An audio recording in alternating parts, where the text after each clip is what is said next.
Chapter 7. Static and Sparks. The voicemail came on a Tuesday. They'd been in the studio all afternoon working the bridge of the mid-tempo track, until Josie's brain felt like overcooked pasta. Jake finally called it, voice rough with his own exhaustion. "Go home," he said, scrubbing a hand over his jaw. "Sleep. Come back tomorrow with a functioning nervous system." "I don't think I've had one of those since I got on the plane," she muttered, but she packed up her bag anyway.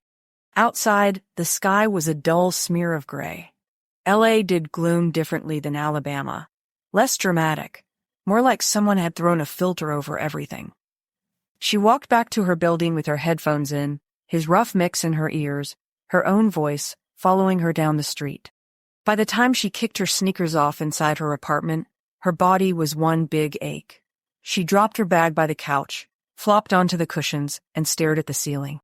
Her phone buzzed. She ignored it at first, assuming it was some app notification. It buzzed again. Voicemail. Her screen lit up on the coffee table, the number unfamiliar. A prickle slid down her spine. She sat up and grabbed the phone. One new voicemail. No missed call logged. That wasn't how it was supposed to work. For a second, she considered deleting it unheard. Pretend it was spam. Pretend it was nothing. Instead, she hit play. The first sound that came through made her skin go cold. It was her voice. Not from the bar, not from some old phone recording. From here, in the studio. The quality was too clean, too sharp, the mic picking up every breath, every scrape of rasp. It was the verse from the aching ballad, the one that had almost broken her the first time she got it right. Only it wasn't a full take.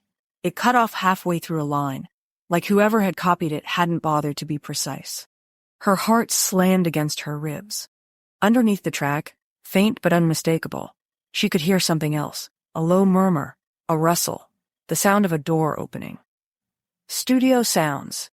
This had been taken from inside. The message ended with a small click. No words, no explanation. Just her voice, stolen and handed back to her like a threat, or a trophy. Her hands shook as she replayed it, hoping she'd misheard. She hadn't. If anything, the second listen was worse. The room suddenly felt too small. She jabbed Jake's contact with her thumb. He picked up on the second ring. "Yeah?" "Someone sent me a recording." The words tumbled out too fast. "Of me, in the studio. It's Jake, it's from one of our takes." Silence. Not because he didn't hear. Because he was listening that way he did sometimes. Everything in him going very still. "Explain," he said. She hit speaker and played it for him, the sound filling the little apartment, making the walls feel closer. When it ended, his voice came through the phone, clipped. "Lock your door." "It is locked." "Check it," he said. "Humor me." She got up on shaking legs, half expecting to see someone on the other side of the peephole. No one. The deadbolt was slid firmly into place. "It's locked," she said. "Good. I'm on my way. Don't open the door for anyone but me." "Jake, I'm 10 minutes out, Josie." His tone brooked no argument. "Don't argue with me from a place of adrenaline. Just do it." The line went dead. She stared at the phone, pulse racing. For a second, panic crowded everything else. Then irritation shoved its way in, too. "Don't argue," she mimicked under her breath. "Bossy much?" Still, she didn't unlock the door. She paced instead, the voicemail echoing in her ears on a loop. How had someone gotten that? Mia wouldn't. The other engineers were professional. The files were on a locked system, weren't they? By the time a knock came, she was wound tight enough that she nearly jumped out of her skin. "Josie, it's me." She checked the people anyway. Jake stood in the hallway, one hand braced on the doorframe, eyes dark and sharp. She opened the door, chain still on. "Say something only you would say," she blurted before she could stop herself. His brows lifted. "Your tone placement is a disaster when you're tired, and you take way too long to answer texts." Relief hit so hard it made her dizzy. She shut the door briefly, slid the chain back, then opened it fully. He stepped in, bringing the city's cool air with him. He wore a dark jacket over a t-shirt, jeans, the usual coiled energy under his skin. Up close, though, he looked angry. Not at her, at the situation. "Play it again," he said. She did. He stood in the middle of her living room, listening with his whole body, jaw working, hands fisted at his sides. When the message cut off, he exhaled once, sharply. "That's from the third day," he said, "right after we talked about your mom." The fact that he knew exactly which take it was made her chest hurt in a whole new way. "How did they get it?" she asked. "Could be a lot of ways," he said. "Could be someone hacked the cloud backup. Could be someone in the building is dumber than I thought with their security. Could be someone recorded in the control room on her phone." His eyes went flat at that last possibility. "You think Mia?" "No," he cut in. "Mia knows better, and she'd never do that to you. But not everyone is Mia." "Why send it to me?" she asked, wrapping her arms around herself. "If they wanted to leak it, they'd just post it, right? This is... what? A warning? A scare tactic? Feels like someone saying, 'I can,'" he said. "And they're right. Which is the problem." Her stomach twisted. "So what do we do?" "We don't panic," he said. "We don't assume every shadow is a monster, and we don't ignore this." He held out a hand. "Let me see your phone." She hesitated, then put it in his palm. It disappeared into his hand like it belonged there. He checked the number, his eyes narrowing. "Not local." "That's good, right?" she asked. "It's something." He forwarded the voicemail to himself, along with a screenshot of the call log, then handed the phone back. "I'll have someone look into it." "Someone?" she repeated. "Like, who?"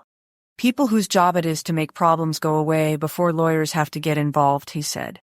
She stared at him. "How many times have you had to deal with this kind of thing?" He didn't answer right away. "I've been doing this a long time," he said at last. "Lines get crossed. People get possessive. They forget artists are human and not toys they get to keep." His voice had gone low and tight. There it was again, that shadow from the curb, the one that hinted at stories he kept locked so deep even he rarely looked at them. "Is this about them?" she asked softly. "The wrong people you mentioned?" His eyes met hers, and for a moment she saw something raw there. Guilt, yes. Anger. And underneath it, a kind of quiet, feral protectiveness that made her breath catch. "Yeah," he said. "This smells like him." "Him who?" He hesitated, like saying the name might make the man appear in her living room. "Carter Vale," he said finally. "Producer, manager, parasite, pick your label." The name meant nothing to her. It meant a lot to him. She could hear it in the way he said it, like he'd bitten down on glass. "Was he your boss? Partner?" she guessed. "Once," Jake said. "Briefly. I got out. Not everyone was that lucky." She sank onto the arm of the couch. "And you think he's, what? Poking at you? Using me?" "If it's him, he's poking at both of us," Jake said. "Men like Carter don't see people. They see leverage. You're leverage. So am I. This is him saying he can still get close, even when I think everything's locked down." Fear slid under her skin, cold and slippery. "Why me? I'm nothing yet." "That's exactly why," Jake said. "You're new, unprotected, easy to rattle. If he can shake you, he shakes me. And if you can get you to doubt that I can keep you safe, he can wedge his way in," she finished, bitterness creeping in. "Great." Silence hovered for a beat. "Are you going to tell me I should go back to Alabama?" she asked, trying to keep her voice steady. "Cut your losses. Remove the leverage." "If I wanted that, I wouldn't be standing in your living room at 10 at night," he said. "I'd send a text telling you the project's off and have accounting wire you enough to start over somewhere else." The flat practicality of it made her stomach drop. Because he could. Easily. "You'd really do that?" she asked quietly. "Just end it?" "If I thought this would break you," he said. "Yeah. If the choice is between your safety and an album, the album loses." The way he said it, no hesitation, tugged at something deep in her chest. "And what do you think now?" she asked. He studied her, eyes moving over her face like he was taking stock, the tremor in her hands, the set of her jaw. "I think you're scared," he said. "And you're still here." Her throat tightened. "Where else would I go?" "Home," he said. "Anywhere that isn't within arm's reach of the man who thinks he can use you to get to me." The back of her neck prickled. "He's here? In L.A.? "In every city that smells like money," Jake said. "He'll be where it suits him. We're just back on his radar." "We?" she repeated. "Seems like this is your fight, not mine." "If he's using your voice," Jake said, "it's ours." The words landed heavy between them. Ours. She swallowed. "So what now? I lock my door, don't answer unknown numbers, and hope he gets bored?" "You do all of that," he said, "and you don't let him change who you are in the booth. He wants fear. He can't have it." "That's easy for you to say," she snapped, then winced. "Sorry, it's not easy for me to say," he cut in. "That's why I am saying it. Because I know exactly how fast this kind of thing can get in your head and sour everything. We don't let him write your story from the sidelines." Her eyes burned suddenly. "You talk like you can just hold the world back by sheer force of will." He gave a short, humorless huff. "If I could, some things would have gone very differently." Their eyes met. For the first time since he'd walked in, the space between them felt less like a line drawn for safety, and more like a narrow bridge they were both standing on. "Thank you," she said, voice low, "for coming. For taking it seriously." His gaze dropped briefly to her mouth, then back to her eyes. "You're not a hobby, Josie." Heat flickered low in her belly. "What am I, then?" "My artist," he said. Then, softer, "My responsibility." Something in her flared at the first part and flinched at the second. "I don't want to just be a responsibility," she said, the words out before she could stop them. His jaw tightened. "That's not all you are." "Then what else?" she pressed, pulse skittering. "Because sometimes it feels like you only see me in terms of schedules and potential and risk and—" "Don't," he said quietly. "You don't want me to answer that." "Yes," she said, stepping closer before she could talk herself out of it. Her heart hammered against her ribs. "I do." He stood very still. The city hummed outside her window. Traffic, distant sirens, life going on. In here, the air condensed around them, hot and fragile. "Don't push for something you're not ready to handle," he said. "I'm not a safe crush, Josie." "I'm not a kid," she shot back, even as her hands trembled. "I got on a plane and left my whole life. I can handle an answer." He exhaled slowly, like he was about to do something he promised himself he wouldn't. "Fine," he said. "You want honesty?" "That's kind of your brand," she whispered. He stepped closer, leaving only inches between them.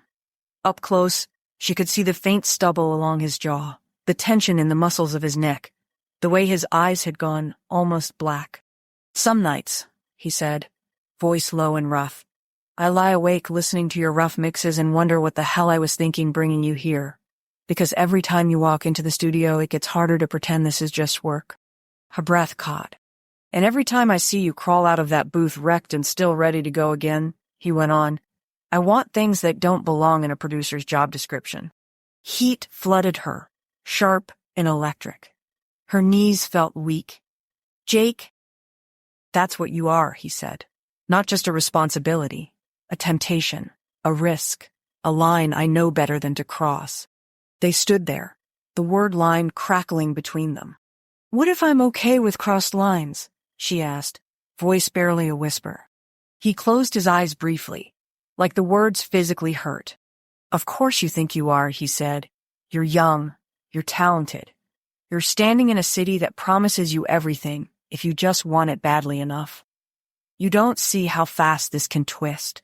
I do." He reached up, hesitated, then let his hand hover near her cheek without quite touching. "If I kiss you," he said, "I don't get to be just your producer anymore. And if this blows up, it doesn't just take your heart with it, it takes your career." Her heart pounded so hard she was surprised he couldn't hear it. "And if you don't? Then I get to do my job," he said. "Make you into something the rest of the world can't ignore. And maybe, if the universe is feeling generous, we figure the rest out when there's less of power and balance between us." Anger and longing tangled inside her. "So, I'm supposed to just pretend I don't feel this? No, he said. You're supposed to use it. Pour it into the songs. Let it sharpen you, not distract you. Her eyes stung. You're asking a lot. I know, he said. I'm asking for more than I have any right to. But I'd rather live with wanting you and not having you than live with being the man who derailed you because he couldn't keep his hands to himself. Silence settled between them, heavy and aching. He lowered his hand at last, breaking whatever invisible thread had been humming between his skin and hers. Get some sleep, he said, voice rougher than before. Change your number tomorrow. We'll talk to the label's legal team. And we keep going. That's it? She asked hoarsely. You just say all that and leave? If I stay, he said, I won't. The honesty in that made her throat close. He took a step back toward the door, then stopped. For the record, he said without turning around, if Carter thinks he can scare you off, he's an idiot. You got on a plane. He's underestimating the wrong woman. A small, fierce ember flared in her chest. Good, she said. I'd hate for him to be right about me. He looked back at her then, and there was something almost like pride in his eyes.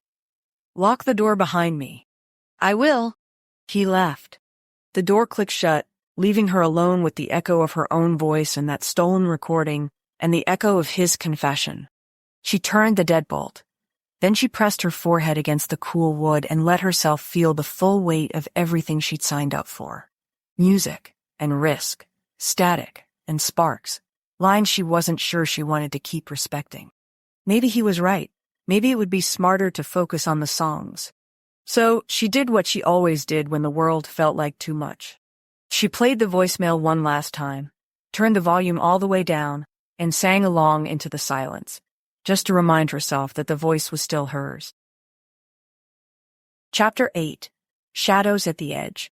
Changing her number didn't stop the world from spinning, but it did make it feel less like it was trying to knock her off. The next morning, Josie sat in the lobby of the label's office with a clipboard in her lap, filling out forms that asked for more information about her life than most people she'd known for years had ever bothered to learn. Emergency contact. Bank information. Stage name. She paused at that last one, pen hovering. You don't have to pick one today. She looked up. Jake had dropped into the chair beside her without her noticing, a paper cup in each hand. He passed one to her. Coffee. The real kind, not the herbal tea he bullied her into before sessions. You don't like my full name? She asked, wrapping her fingers around the warmth. Too long? Too southern? I like your name just fine, he said. I also know how search algorithms work, and how people get weird when they know too much about where you came from too fast. Her stomach twinged, like Carter, among others, he said. He wore a dark shirt with the sleeves rolled, revealing strong forearms she tried really, really hard not to look at for any longer than necessary. His jaw was smoother than usual, the shadow of stubble shaved down to something office acceptable. It didn't make him less dangerous. Did you sleep? He asked. A little, she lied. He gave her a look that said he knew it. After this, you go home and nap before we hit the studio. I mean it. Yes, Dad, she muttered. His mouth twitched. You don't want me as a father figure, trust me.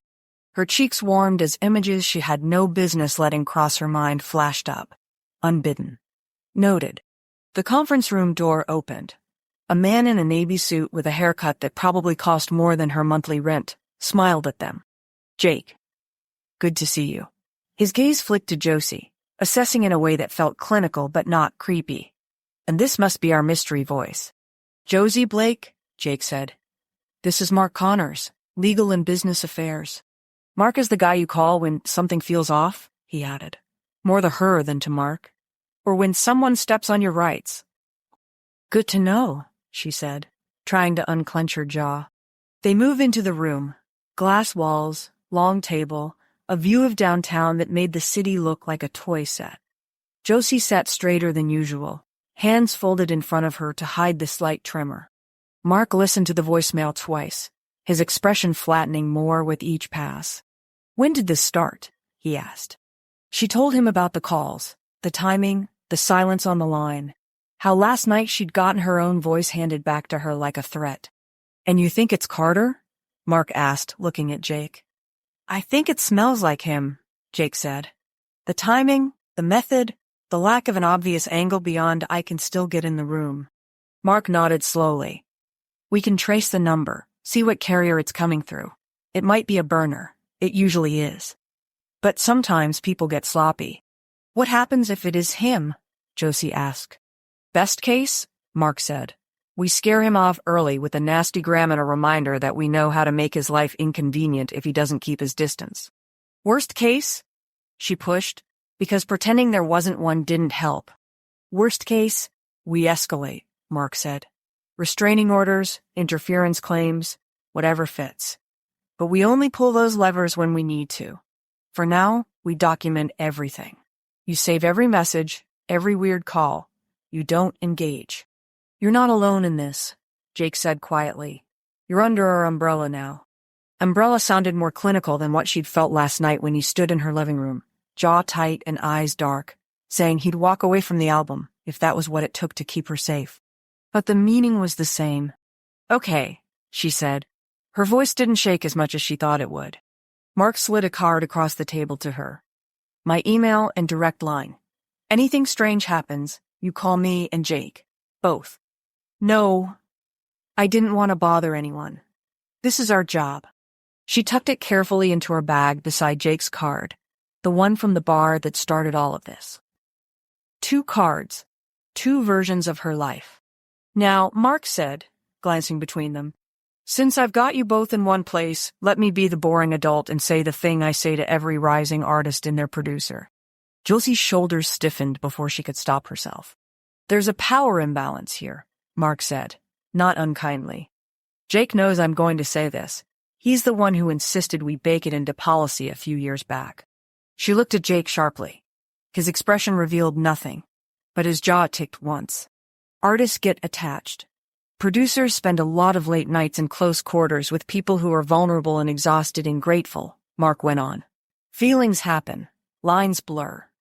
Nobody goes into this planning to screw someone over, but it happens all the same. So we're crystal clear up top. Her pulse thudded louder. This is not a sermon, Mark said. It's a warning label. If either of you starts to feel like the personal is getting tangled with the professional, we hit pause. We bring in a mediator. We adjust. We don't let it fester in the dark. Josie swallowed. It felt like he'd walked into her living room last night and heard every word they'd said. Understood, Jake said, voice smooth but clipped. Understood, she echoed. Good, Mark said, satisfied. Now go make something I can brag about at the next board meeting. Outside, the office building's glass front reflected a version of Josie that looked vaguely like a person who belonged there. Boots, black jeans, simple top, hair pulled into something that looked almost intentional. She barely recognized herself. You okay? Jake asked as they headed toward the street. You weren't illegal because of before, she said. Not quite a question. With him. With a few hims, Jake said. But mostly Carter. I watched him blur lines until no one knew whose decisions were whose, and then I watched him walk away like none of it was his fault. She studied his profile. Were you in love with her? He didn't pretend not to know who she meant. I cared, he said after a pause. Didn't matter. Caring didn't stop him from using her, and it didn't stop me from not seeing it soon enough. Guilt threaded every word. It hit the same place in her that still whispered, you should have done more. About her mother. You are not him, she said quietly. I know that, he said. Knowing what you're not doesn't always make what you want easier to live with. The air between them warmed, charged. Her skin prickled. I heard what Mark said, she said, about tangling things up. So did I, he said. I'm the one who asked him to say it. You think that's enough to stop anything? She asked, heart skipping. His mouth curved, humorless. No. That's what studio hours and release schedules and contracts are for. The more noise we put between us and whatever this is, the less room there is for it to wreck you. Wreck me, she repeated. Not you? I'm built for wreckage, he said. You're still being built. The words made her want to shake him and kiss him and walk away all at once. She did none of those things. Instead, she said, so we pour it into the songs. Something flared in his eyes.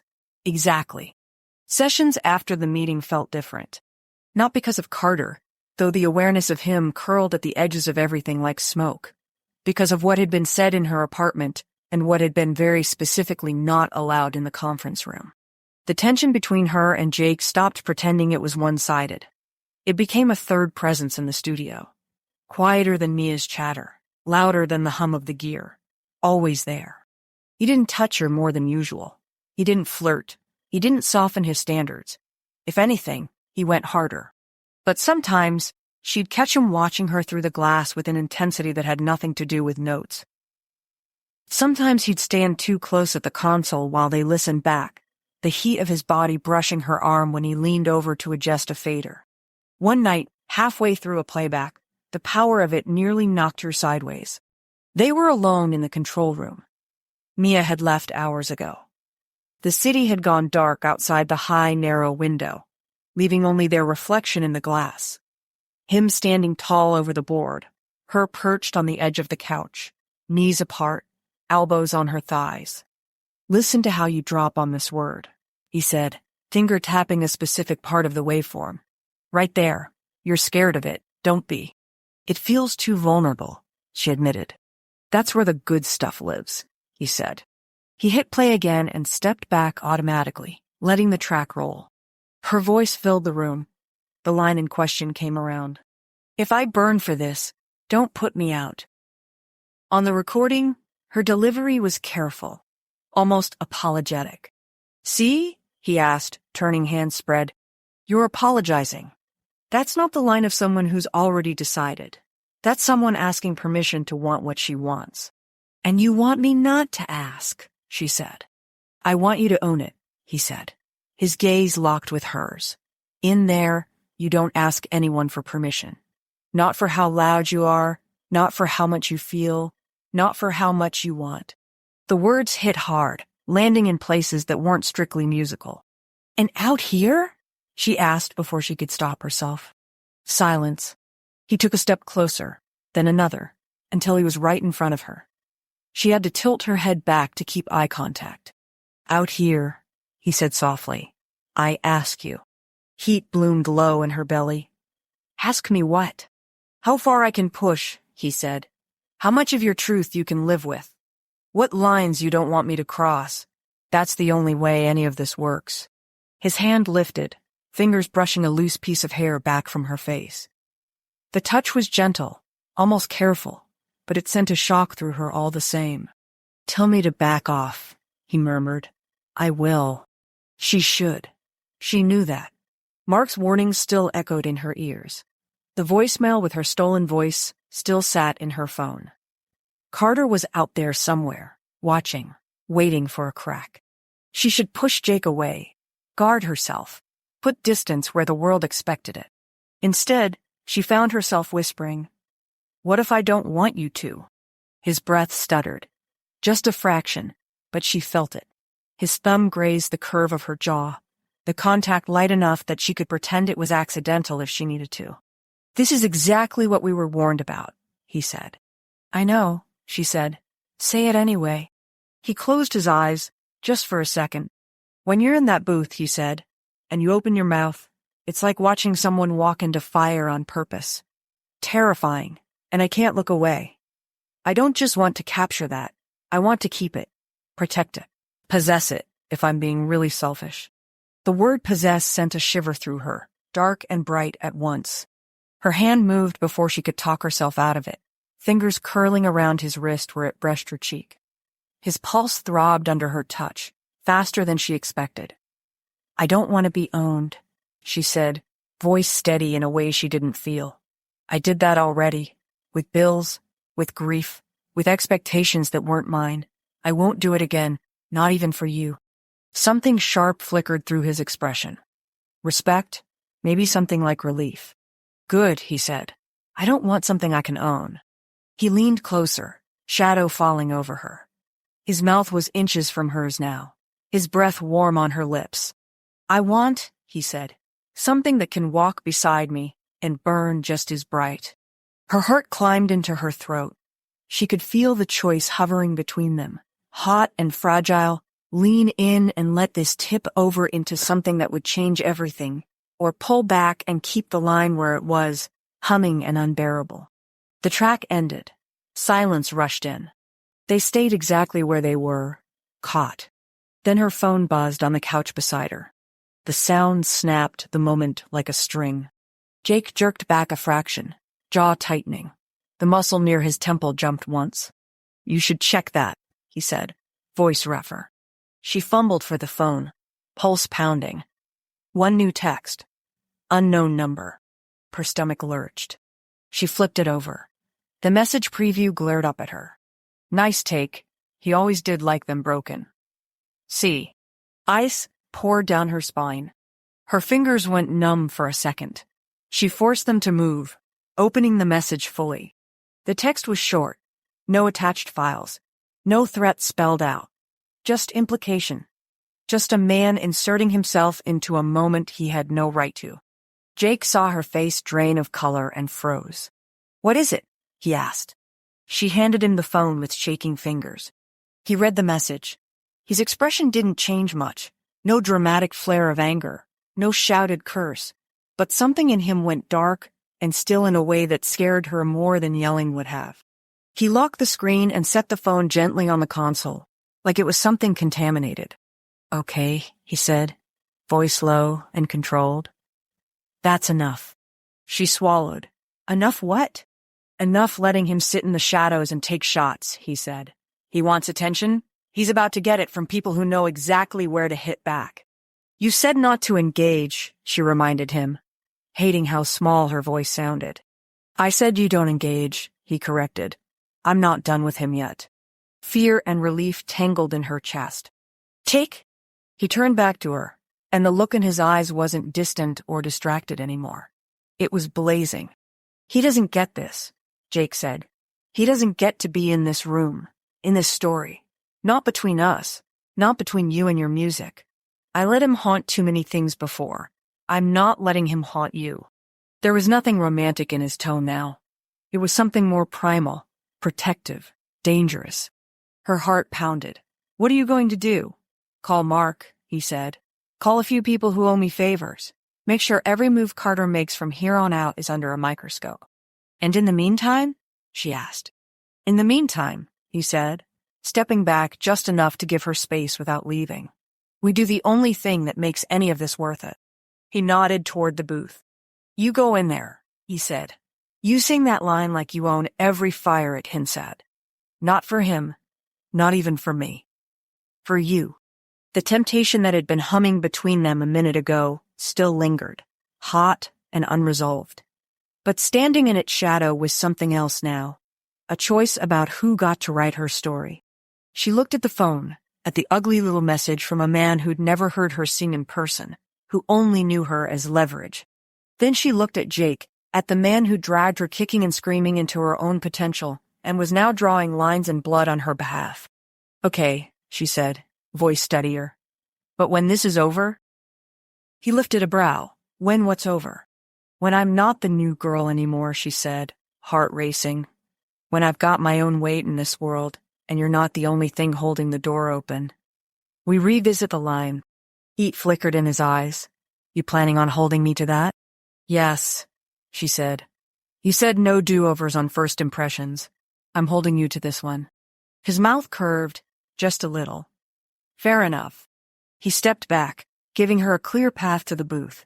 The shift in his posture unmistakable. Back to producer. Back to business. Back to the one place they both knew how to channel everything they couldn't safely act on. She walked past him, shoulders brushing his. Goosebumps raced down her arms. Inside the booth, she put on the headphones. Through the glass, he watched her, hand resting lightly on the console, ready. Her phone sat on the console beside him, screen dark. He nodded once. She took a breath. If Carter wanted to sit at the edges of her life and call her broken, he could watch what happened when something broken decided to burn on purpose.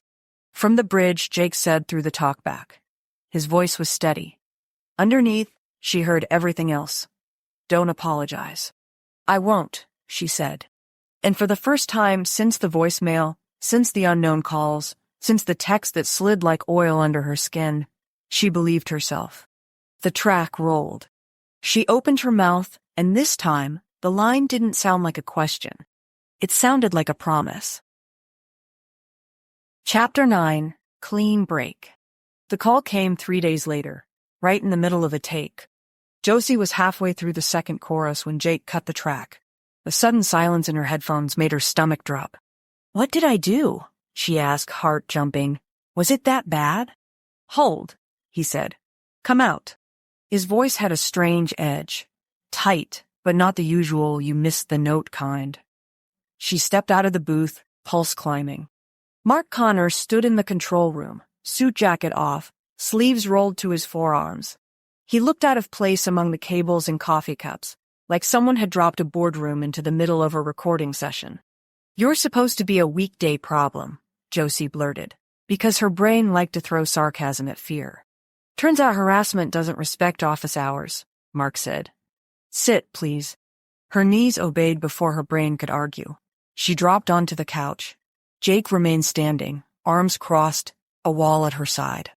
Mark glanced at her, then at Jake. "I'll give you the short version." "Please do," Jake said. "The number that called you and sent the text?" Mark went on. "It routes back to a dummy account registered under a fake name, but the payment method tied to it isn't fake." Josie's heart thudded louder. "Prepaid card?" Jake guessed. "Corporate card," Mark corrected. "Belonging to a management company with exactly one client and one officer listed on record." He slid a printed page onto the console. The name at the top was bold, smug even on paper. Cartervale Artists. It wasn't like she doubted Jake, but seeing the name in official ink made everything sharper. "So it is him," she said. "Legally enough," Mark said. "We can't prove he was the one typing every word, but we can prove the harassment came from a resource under his control. That's all I need to move." Jake's fingers curled against his biceps. "What have you done?" "Already filed for a temporary restraining order on Josie's behalf," Mark said. "No contact, direct or indirect. No approaching her home, work, or any venue she's booked at. We also sent a cease and desist from the label and from Riversound. Very strongly worded, very clear about the legal consequences if he or his company so much as sneeze in her direction." Josie's chest loosened a fraction. "Does that actually work? With men like him?" "Not always," Mark said frankly. "But there's one other piece." His gaze flicked to Jake. "I spoke to a few people who've been waiting for an excuse to distance themselves," Mark said.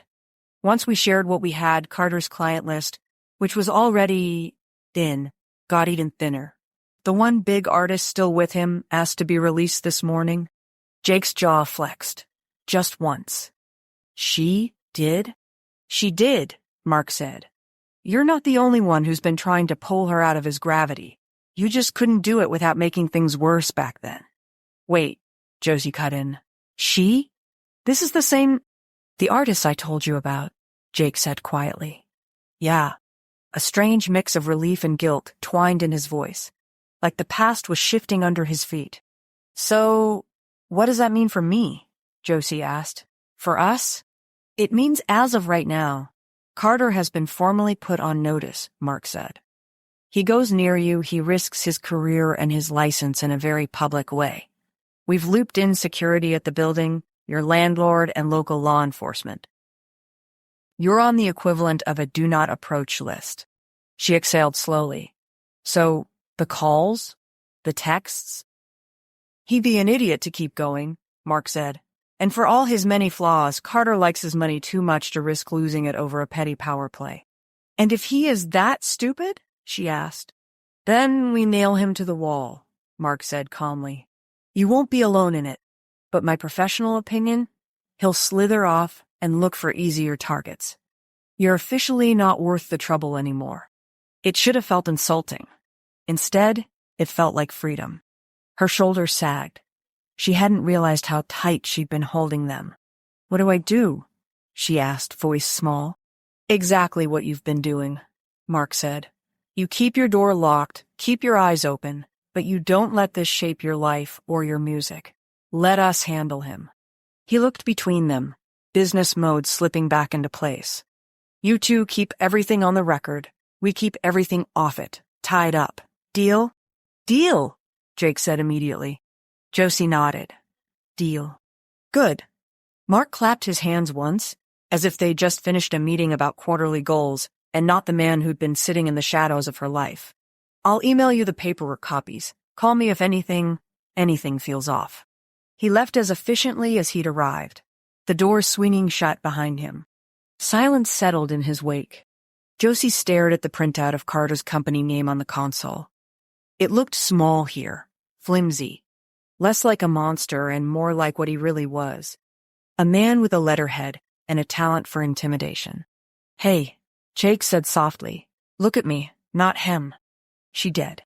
The anger that had burned in his eyes for days was still there, but it had cooled into something sharper.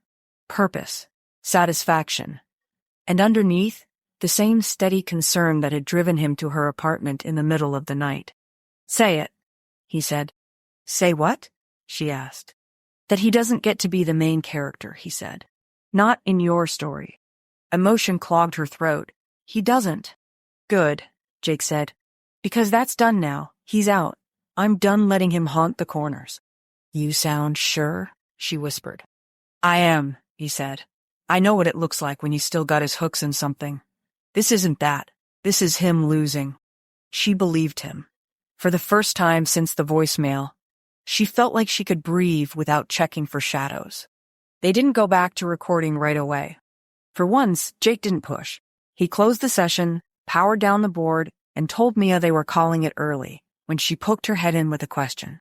You're taking her, Mia mouthed, eyebrow arched. Home, he mouthed back, rolling his eyes. Ah, Mia said knowingly. But she let them go. Outside, the late afternoon light painted the street in long, warm streaks. The city felt less hostile, more like a big, complicated thing she was learning to live with, instead of something pressing against the glass. Walk? Jake asked. She nodded.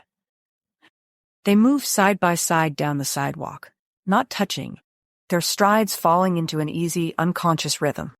You should be happier, she said after a while. We won. He huffed a breath that wasn't quite a laugh. We stopped one man from making your life hell. That's not nothing. But calling it winning feels generous. You're allowed to take the small victories, she said. I am. He glanced down at her. You are? She thought about the bar in Alabama, the water stain on the ceiling above her bed, the stack of unpaid bills. She thought about the plane, the booth, the text that had made her hands shake, the meeting that had shut it down. Yeah, she said. I think I am. They reached the corner. Instead of turning toward her building, he stopped. Come to my place, he said. Heat flickered under her skin. That's direct. His mouth twitched. To talk and feed you. You barely ate at lunch, and I'm not sending you home to sit in your head with nothing but takeout and bad TV. That's an attack on my lifestyle, she said, because her heart was thudding way too hard for a simple dinner invitation. I'll risk your wrath, he said. I have actual food and a decent couch. And rules from legal, she reminded him. He held her gaze. And rules from me. There was something in his eyes that told her this wasn't a casual ask. He was offering something as much as he was asking for it. Space. Safety. His time, not just his notes. All right, she said, but if your cooking sucks, I'm telling everyone. My reputation can take it, he said. His apartment was higher up than hers, with a better view and worse furniture. Not in quality. Everything was expensive. Clean lines and soft leather and curated art on the walls. It was just unlived in. No photos, no clutter, no books spilling off shelves or blankets thrown carelessly over the back of the couch. The kitchen, though, told a different story. Real pans, a knife set that looked used, not decorative, a spice rack that implied he knew what cumin was for. I was expecting takeout containers and a mattress on the floor, she said, toeing off her boots. That was my 20s, he said. I've acquired chairs since then. She watched him move around the kitchen, rolling up his sleeves, opening the fridge, pulling out ingredients like he actually had a plan. There was something disarming about seeing him here, barefoot, without the armor of the studio. "You cook," she said, leaning on the island. "Like, for real." "I like control," he said. "Cooking is controllable. Usually." "You're gonna say something about seasoning and tone next, aren't you?" she teased. "Not unless you undersalt the pasta," he said. It was weirdly domestic, watching him drain spaghetti and stir sauce in a skillet while she set plates on the counter. The whole time, the conversation flowed around light things. Mia's terrible playlists, the rookie artist who'd shown up 2 hours late to a session last week and never got rescheduled, the neighbor's dog that barked at all hours. They didn't talk about Carter, or Mark, or legal language. Not until they'd eaten, and she was curled up at one end of the couch, bowl balanced on her knees, his plate on the coffee table between them. "What happened to her?" she asked quietly, staring at the TV, which was off. He didn't pretend not to understand. "We'll call her Elle," he said. "She was young, like you. Not like you." "How so?" she asked. "She loved the attention more than the work," he said. "That's not a crime, but it makes you vulnerable to the wrong kind of people." Carter fed that. I fed the part that wanted the music to be great. Neither of us cared enough about the parts in between. He rubbed a hand over his face, his gaze turned inward. He'd tell her she needed to be sexy to sell records, Jake went on. He'd push her for more, for authenticity, for access. Always just a little further than last time. Photo shoots, after parties, networking drinks with people who didn't see her as a person. And his jaw tightened. I told myself my job was the sound, not the rest. Josie's heart ached. "You didn't?" "I saw her getting thin from never sleeping and always performing," he cut in. "I saw her flinch when certain names came up. I saw how quiet she got when she wasn't on camera. And I told myself that wasn't mine to fix. That I'd get called controlling or paternalistic if I stepped in. So I stayed in my lane." He stared at his hands for a long beat. "The night before her first album dropped," he said, voice low, "she checked herself into a hotel under a fake name and swallowed a handful of pills." Josie's breath caught. "She lived," he added quickly. "Barely. She's still alive. She got out. She's rebuilding now with people who aren't us." Relief and self-loathing mixed in equal measure in his tone. But that line, the one between art and exploitation, I watched it obliterated in front of me, and I didn't do a damn thing until it was almost too late. "You did something eventually," Josie said, throat tight. "After she almost died," he said. "Not exactly heroic timing." He leaned back against the couch, head tipping back, eyes closed. "I walked away from Carter after that," he said. "Screamed at him, threw things, broke a few very expensive pieces of equipment. But the damage was done, and I swore I'd never be in the room again when a line blurred that far without calling it out." She watched him, chest aching. The guilt in him lived in the same dark corner as hers. Different story, same self-flagellation. "You should have done more. You should have known better. You're not responsible for every bad thing that happens near you," she said softly. "Tell that to the part of me that can still see her face in the ICU," he said. "Or to the part of you that thinks you killed your mother by staying instead of leaving." Her breath hitched. "That's not what you said?" he asked gently. "Because I've heard you beat yourself up with it every time a lyric gets too close." She went quiet. "It's easier to pick a villain and pretend he's the whole story," Jake said. "Carter likes being that villain. He's good at it. But the truth is, we all have to live with what we did and didn't do around his damage. This," he gestured vaguely, encompassing the studio, the legal moves, tonight's dinner, "is me doing something sooner this time. It doesn't fix before, but it keeps that pattern from repeating with you." Something hot and tender swelled in her chest. "You did," she said. "You stepped in, fast. You didn't tell me to swallow it or keep quiet or be grateful anyone was paying attention." "I couldn't," he said simply. "I keep telling you you're not a hobby. Turns out I meant it." He opened his eyes then, looking at her. The air between them shifted. They were both too tired for pretense, too raw to dance around it. The legal threat hanging over their heads had finally dissolved. What was left was this: A man who dragged a ghost into the light, and a woman who no longer wanted to live like she was waiting for the next hit. You know what scares me? She asked, voice low. What? He softly whispered. That I want you in every version of this, she said. The one where the album blows up, the one where it flops, the one where I go back to Alabama and sing in some bar for the rest of my life. The idea of doing any of it without you somewhere in it. She swallowed. I don't like it. He watched her, like her words were a song he'd never heard before but already wanted to produce. I told you, he said quietly. I'm not a safe crush. I'm not looking for safe, she said. I'm looking for honest. I get enough lies from my brain at 3 a.m. His mouth curved, not quite a smile, but close. Honest, then? He asked. Always, she said. He shifted, moving a little closer. Not pouncing, not looming, just closing some of the distance like he was giving her a chance to stop him. She didn't. Honest is, he exhaled, slow. I think about you more than I think about any mix, and that's saying something, because my mixes get a lot of brain space. A soft laugh shook out of her, romantic. I lie awake hearing your voice in my head, he went on, eyes on hers. And it's not always about the notes. Heat rolled through her, low and insistent. And when I'm not in the room with you, he said, I'm calculating how to keep you safe in a business that doesn't know how to handle someone like you without either breaking you or sanding you down. Her pulse skipped a beat. And when you are in the room? When I am, he said. It takes everything I have not to do this. He lifted a hand, slow, giving her time to move. She didn't. His fingers brushed her jaw, tilting her chin up.